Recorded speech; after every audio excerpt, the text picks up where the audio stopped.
Today we're going to talk about the power of vision and how changing our perception of something changes our relation to it and changes our emotional response.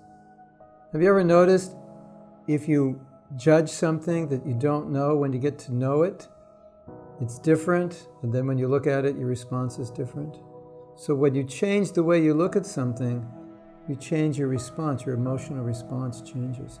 And all of us are challenged to live a life which is not controlled by our emotions, but is controlled by our values, is controlled by our intelligence, is controlled by a mind that's clear.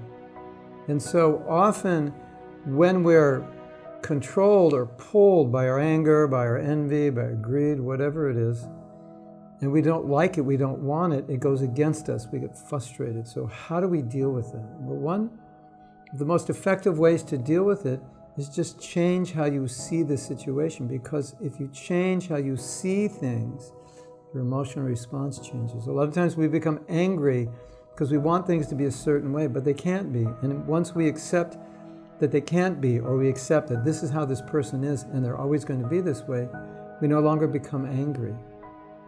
It's a very simple way to change an emotional state. It's just altering how you see it so it doesn't feed into a negative emotional state. And spiritual wisdom is meant to change the way we see ourselves, the world, and others from a more benevolent, more compassionate, more forgiving, more kind way. So naturally our emotional response to people changes. So think about it. Try to change the way you see things if your response to them is negative, if your response to them is pulling you down.